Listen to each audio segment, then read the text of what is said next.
ಸಭೆ ಚುನಾವಣೆಗೆ ಈಗಾಗಲೇ ಮುಹೂರ್ತ ಫಿಕ್ಸ್ ಆಗಿದೆ. ರಾಜಕೀಯ ಪಕ್ಷಗಳು ಅಭ್ಯರ್ಥಿಗಳ ಆಯ್ಕೆ ಬಗ್ಗೆ ತಲೆ ಕೆಡಿಸಿಕೊಂಡಿವೆ. ಪ್ರತಿಷ್ಠಿತ ಕ್ಷೇತ್ರವಾಗಿರೋ ಬೆಳಗಾವಿಯಲ್ಲಿ ಈ ಬಾರಿ ಬಿಜೆಪಿ ಸೋಲಿಸೋದಕ್ಕೆ ಕಾಂಗ್ರೆಸ್ ಸಜ್ಜಾಗಿದೆ. ಆದರೆ ಕಾಂಗ್ರೆಸ್ಗೆ ಅಭ್ಯರ್ಥಿ ಆಯ್ಕೆ ಕಗ್ಗಂಟಾಗಿದೆ. ಯಾರಾಗ್ತಾರೆ ಕುಂದಾನಗರಿಯ ಕೈ ಅಭ್ಯರ್ಥಿ? ಸುರೇಶ್ ಅಂಗಡಿ ವಿರುದ್ಧ ಸ್ಪರ್ಧೆಗೆ ಭಾರೀ ಪೈಪೋಟಿ. ರಾಜ್ಯದಲ್ಲಿ ಲೋಕಸಭೆ ಚುನಾವಣೆ ಟಿಕೆಟ್ ಫೈಟ್ ಜೋರಾಗಿದೆ. ಅದರಲ್ಲೂ ಬೆಳಗಾವಿ ಕ್ಷೇತ್ರದಿಂದ ಕಾಂಗ್ರೆಸ್ ಅಭ್ಯರ್ಥಿಯಾಗೋದಕ್ಕೆ ಭಾರೀ ಲಾಬಿ ನಡೀತಾ ಇದೆ. ಸತತ 3 ಬಾರಿ ಬಿಜೆಪಿ ಸಂಸದರಾಗಿರೋ ಸುರೇಶ್ ಅಂಗಡಿಯವರನ್ನ ಸೋಲಿಸೋದಕ್ಕೆ ಕಾಂಗ್ರೆಸ್ ಖೆಡ್ಡ ತೋಡಿದೆ.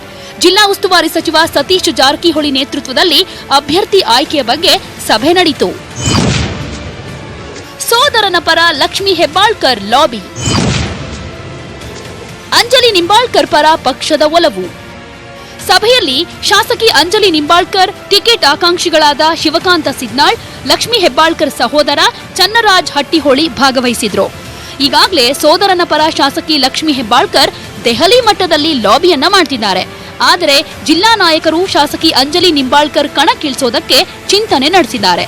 ಪಕ್ಷದ ಚಟುವಟಿಕೆಯಿಂದ ದೂರ ಇರೋ ರಮೇಶ್ ಜಾರಕಿಹೊಳಿ ಪಕ್ಷದ ನಿರ್ಧಾರಕ್ಕೆ ಬದ್ಧವಾಗಿರಬೇಕು ಅಂತ ಸತೀಶ್ ಜಾರಕಿಹೊಳಿ ಹೇಳಿದ್ರು. ನಮ್ಗೆ ಯಾವುದೇ ಮಾಹಿತಿ ಇಲ್ಲ. ಪಕ್ಷದಲ್ಲಿದ್ದಾರೆ, ಪಕ್ಷದಲ್ಲಿ ಮಾಡ್ತಾರಂತ ಎಲ್ಲ ನಾವು ಆಶೆ ಹೊಂದಿದ್ದೇವೆ. ಪಕ್ಷದ ಪರಗಿರ್ತಾರೆ.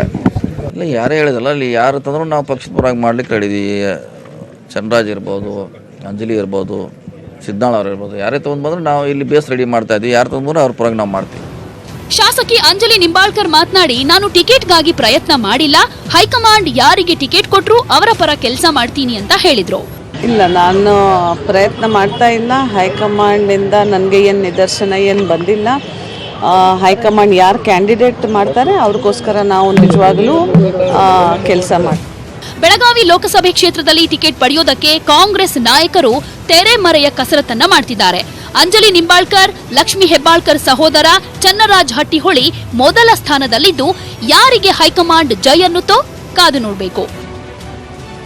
ಕ್ಯಾಮರಾಮನ್ ಪ್ರವೀಣ್ ಜೊತೆಗೆ ಚಂದ್ರಕಾಂತ್ ಸುಗಂಧಿ, ನ್ಯೂಸ್ 18 ಕನ್ನಡ, ಬೆಳಗಾವಿ.